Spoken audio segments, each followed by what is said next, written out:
दोस्तों, आज हम चर्चा करेंगे राजस्थान की विभिन्न इकाइयों के प्रचलित नाम। जंगल देश, बीकानेर और जोधपुर का उत्तरी भाग। फिर है योधेय, बीकानेर और गंगानगर के आसपास का जो क्षेत्र है वो योधेय कहलाता है। फिर दोस्तों आता है सूरसेन, भरतपुर, धौलपुर और करौली। ये जो तीन ज़िले हैं उनको संयुक्त रूप से सुरसेन कहा जाता था। फिर दोस्तों नाम आता है गिरवा, उदयपुर नगर क्षेत्र जो एक पहाड़ी इलाका है वो गिरवा नाम से जाना जाता है।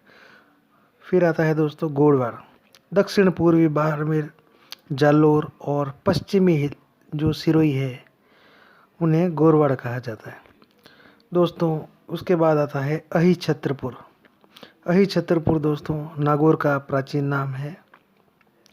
फिर आता है दोस्तों शेखावाटी। शेखावाटी चूरू, सीकर और झुंझुनू संयुक्त रूप से शेखावाटी कहा जाता है।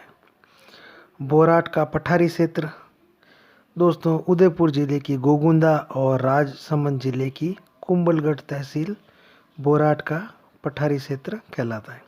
फिर आता है दोस्तों मेरवाड़ा, अजमेर और राजसमंद जिले का दिवेर क्षेत्र मेरवाड़ा कहलाता है। खेरा और मारखेड़ा भीलवाड़ा जिले की जहाजपुर तहसील एवं अधिकांश टोंक जिला खेड़ा और मालखेड़ा नाम से जाना जाता है। उसके बाद आता है दोस्तों उदयपुर के सीवी, मेदपाट या मेवाड़। उदयपुर और चित्तौड़गढ़, चित्तौड़गढ़ का दोस्तों प्राचीन नाम प्रागवाट भी है। तो ये संयुक्त रूप से सीवी, मेदवाड़, मेदपाट या मेवाड़ कहलाते हैं। मालव देश, प्रतापगढ़ और झालावाड़ को प्राचीन काल में मालव देश भी कहा जाता था। फिर आता है दोस्तों माल। मालव और माल में थोड़ा डिफरेंस है। माल दक्षिणी पूर्वी पठारी प्रदेश जो भी है वो सारा माल कहलाता है। उसके बाद आता है दोस्तों साल्व प्रदेश। अलवर, अलवर को प्राचीन काल में साल्व प्रदेश भी कहा जाता था। उसके बाद आता है दोस्तों ढूंढाड़ क्षेत्र। ढूंढाड़ जो एरिया है वो जयपुर और उसके जो आसपास का जो भी एरिया है वो ढूंढाड़ कहलाता है। फिर दोस्तों आता है मांड या वल्ल देश। ये है अपने जो जैसलमेर है उसे मांड या वल्ल देश कहा जाता है, प्राचीन काल में कहा जाता था। वागड़ या वागवर, डूंगरपुर, बांसवाड़ा और प्रतापगढ़ जो एरिया है उसे वागड़ या वागवर कहा जाता था। इसके बाद आता है दोस्तों आबूर्दिया, चंद्रावती।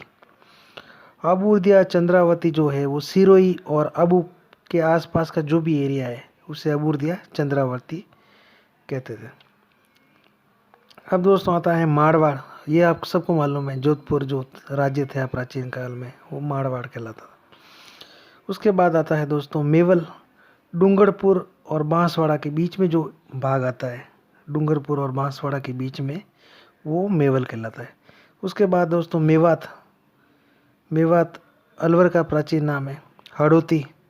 हड़ौती जो है दोस्तों वो कोटा, झालावाड़, बूंदी और बारा इन चारों जिलों को संयुक्त रूप से पहले हड़ौती कहा जाता था। उसके बाद आता है दोस्तों कुरुदेश। जो अलवर राज्य है उसका जो नॉर्थ पार्ट है वो कुरुदेश कहलाता था।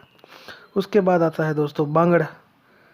पाली, नागौर, सीकर और झुंझुनू इनका कुछ पार्ट लेकर जो पार्ट है उन्हें बांगड़ कहा जाता था। अब आता है दोस्तों बोमट क्षेत्र। डूंगरपुर, पूर्वी सिरोही और उदयपुर जिले का जो अरावली पर्वतीय भाग है जहाँ आदिवासी लोग रहते हैं वो बोमट क्षेत्र कहलाता है। उसके बाद आता है दोस्तों थली या उत्तरी मरुभूमि। बीकानेर, चूरू का अधिकांश भाग और दक्षिणी जो गंगानगर है नीचे की तरफ वो भूमि थली कहलाती है। उसके बाद आता है दोस्तों मत्स्य क्षेत्र। मत्स्य क्षेत्र में दोस्तों अलवर, भरतपुर, धौलपुर और करौली ये चार जिले प्राचीन काल में मत्स्य क्षेत्र कहलाते थे। उसके बाद आता है दोस्तों डांग क्षेत्र। धौलपुर, करौली, सवाई माधोपुर के कुछ पार्ट जो हैं ये इनको संयुक्त रूप से डांग क्षेत्र कहा जाता था। फिर आता है दोस्तों मेरू, अरावली पर्वतीय प्रदेश को मेरू कहा जाता था। गुजरत्ता, जोधपुर का जो दक्षिणी भाग है उसे गुजरत्ता कहा जाता था।